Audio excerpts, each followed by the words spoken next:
खोजी टीवी के मुअज़्ज़िज़ दोस्तों, मार्च 2022 में श्रीलंका में पेट्रोल का आखिरी जहाज आया। जहाज 2 हफ्ते समंदर में खड़ा रहा, लेकिन हुकूमत के पास डॉलर्स नहीं थे। जहाज वापस चला गया और इसके साथ ही श्रीलंका का डिफॉल्ट शुरू हो गया। मुल्क में पेट्रोल खत्म हुआ। पेट्रोल की वजह से बिजली की लोड शेडिंग और ट्रांसपोर्ट बंद हुई। फैक्ट्रियां भी रुक गईं।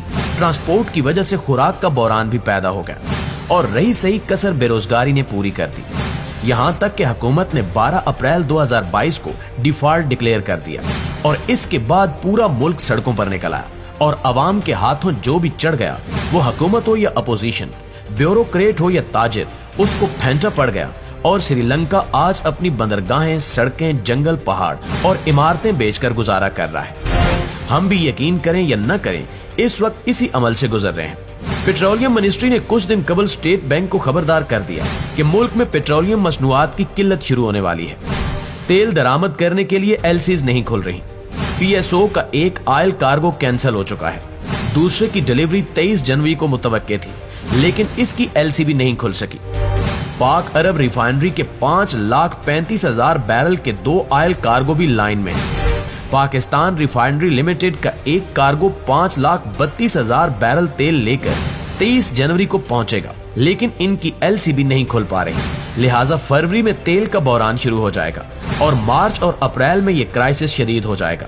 और अगर खुदा न खास्ता ये हो गया तो पेट्रोल पंपों पर भी लाइनें लग जाएंगी, खुराक की सप्लाई भी बंद हो जाएगी, पब्लिक ट्रांसपोर्ट, मेट्रो ट्रेन और जहाज भी रुक जाएंगे, बिजली की खौफनाक लोड शेडिंग भी शुरू हो जाएगी और रही सही फैक्ट्रियां भी बंद हो जाएंगी। ये एक सूरत हाल है, जबकि दूसरी तरफ सरकारी मुलाजमीन की तनख्वाहें भी रुकना शुरू हो चुकी हैं। जनवरी में आधे सरकारी महकमों की तनख्वाह 10 दिन लेट हुई।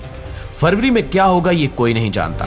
पाकिस्तान के सिफारत खानों को सितंबर से तनख्वाहें और किराए नहीं मिल रहे, जिसकी वजह से सिफारती मिशन तकरीबन बंदिश के करीब हैं। अब आप खुद अंदाजा कीजिए कि अगर एम्बेसी को किराए, पेट्रोल, यूटिलिटी बिल्स और तनख्वाहों की रकम नहीं मिलेगी तो फिर ये कैसे चलेंगी। चुनांचे सिफारत खानों के हालात बहुत खराब हो चुके हैं। नाज़रीन गिरामी, इंडस्ट्री की सूरत हाल देखनी हो तो आप फैसलाबाद, सियालकोट और कराची का चक्कर लगा लें। 75% कारखाने बंद हो चुके हैं और इनसे मुल्क में बेरोजगारी का खौफनाक तूफान आ रहा है। आटे का बहरान भी पैदा हो चुका है। कुकिंग ऑयल भी मफकूद होता जा रहा है और डॉलर मुंह मांगी कीमत देने पर भी नहीं मिल रहा। चुनांचे अगर ये कहा जाए कि पाकिस्तान तकरीबन डिफॉल्ट कर चुका है तो गलत नहीं होगा। ये हालात हैं और दूसरी तरफ कराची से लेकर खैबर पख्तूनख्वा तक एक सियासी सर्कस चल रहा है। इमरान खान ने खैबर पख्तूनख्वा और पंजाब असेंबली तोड़कर मुल्क की कब्र खोद दी और पीडीएम की हुकूमत ने अपोजिशन के इस्तीफे मंजूर करके मुर्दे को नहलाना शुरू कर दिया। कराची और हैदराबाद में बल्दियाती इलेक्शन हुए और पार्टियां डंडे लेकर एक दूसरे के आमने सामने खड़ी हैं। पंजाब में निगरान वज़ीर आला के इंतखाब ने भी खिड़कियां तोड़ना शुरू कर दी हैं। मोहसिन नकवी चौधरी बिरादरान के रिश्तेदार हैं। ये चौधरी शुजात हुसैन की भांजी के खाविंद हैं और चौधरी परवेज इलाही इन्हें तस्लीम करने के लिए तैयार नहीं है। पीटीआई दावे कर रही है कि इमरान खान की हुकूमत के खात्मे की साजिश मोहसिन नकवी के घर तैयार हुई थी। मियां शहबाज शरीफ और आसिफ अली जरदारी इनके घर एक दूसरे से मुलाकात करते थे और नकवी साहब इनके पैगामात जनरल बाजवा को पहुंचाते थे।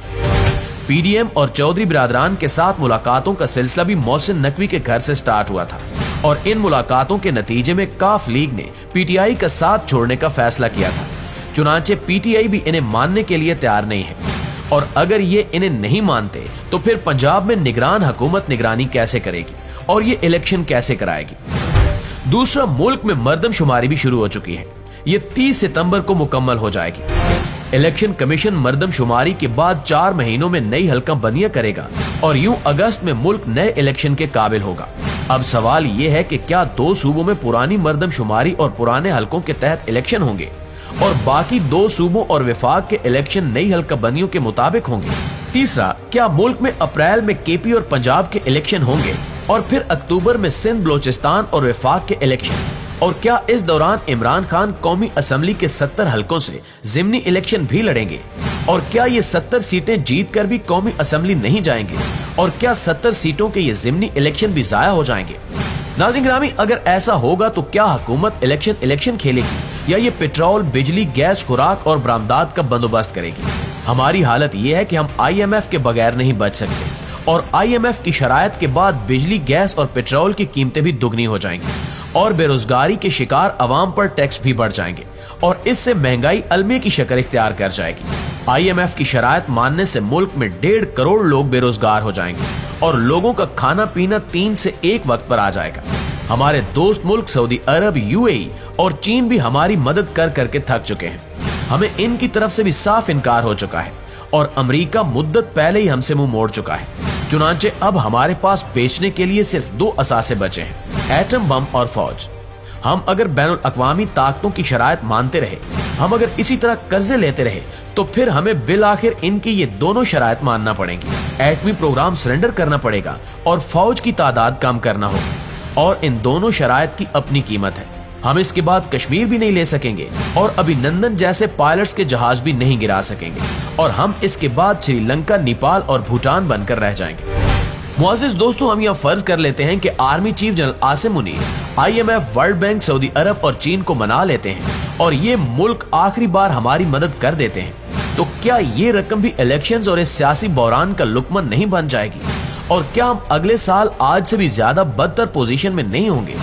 चुनांचे अब सवाल ये है कि इस सूरत हाल का आखिर हल है क्या? इसका सिर्फ और सिर्फ एक हल है। फौज मुल्क के तमाम स्टेक होल्डर्स को इकट्ठा बिठाए, अपनी गलतियां तस्लीम करे, माजरत करे, सियासतदानों को इनकी गलतियां बताए और फिर एक चार्टर ऑफ पाकिस्तान साइन कराए और इसके बाद बहरानों का बाब हमेशा हमेशा के लिए बंद कर दिया जाए। हम फैसला कर लें कि मुल्क में आज के बाद कोई एक्सटेंशन नहीं होगी। चीफ जस्टिस ऑफ पाकिस्तान की तरह सीनियर मोस्ट जनरल अपने वक्त पर आर्मी चीफ बन जाएगा और ये इख्तियार आज के बाद किसी वज़ीर आज़म के पास नहीं होगा। आर्मी चीफ अपने वक्त पर रिटायर्ड भी हो जाएगा और मुल्क का कोई ओहदेदार उसकी मुद्दत में इजाफा नहीं कर सकेगा। हुकूमतें खा बदलती रहें, लेकिन असेंबलियां हर सूरत अपनी मुद्दत पूरी करेंगी। टैक्स पॉलिसी 20 साल के लिए बनाई जाएगी और इसमें कोई रद्दो बदल नहीं किया जाएगा ताकि सरमायाकार इसके मुताबिक सरमायाकारी कर सके। मजहब अवाम का जाती मामला होगा और कोई शख्स किसी भी शख्स को मजहबी बुनियाद पर हदफ नहीं बना सकेगा। मजहबी जलसों और जलूसों पर पाबंदी लगा दी जाए। लाउड स्पीकर की आवाज सिर्फ मस्जिद के अंदर तक रहेगी। नमाज का वक्त पूरे मुल्क में एक होगा। अजान कौमी सतह पर होगी और एक ही वक्त होगी। बच्चों का निसाब पूरे मुल्क के लिए एक होगा। सड़कें हर सूरत खुली रहेंगी। आबादी कंट्रोल की जाएगी। ब्यूरोक्रेसी में 2 साल के अंदर रिमज की जाएंगी और पूरा सिस्टम ऑनलाइन और आसान कर दिया जाएगा।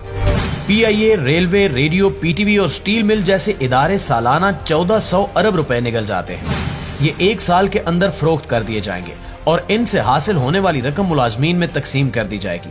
और आखिरी फैसला, हम हर सूरत हर साल 200 अरब डॉलर की एक्सपोर्ट करेंगे और इसके लिए सॉलिड और फूल प्रूफ सिस्टम बनाएंगे। अगर हॉलैंड जैसा मुल्क सिर्फ फूल या कोलंबिया सिर्फ कॉफी बेचकर अपने कदमों पर खड़ा हो सकता है, तो हम ये क्यों नहीं कर सकते? हमने अगर ये फैसले कर लिए तो हम बच जाएंगे, वरना कन्फ्यूजन का ये बहरान इस मुल्क को खा जाएगा और हम इस साल के आखिर तक खाना जंगी का शिकार हो चुके होंगे। जी तो मुअज़्ज़िज़ दोस्तों, ये हमारी आज की वीडियो। इस हवाले से आप दोस्तों की राय क्या कहती है, कमेंट करके हमें जरूर बताइएगा। इंशाल्लाह आपसे मुलाकात होती है अगली वीडियो में। तब तक अपना ख्याल रखिए। अल्लाह निगहबान।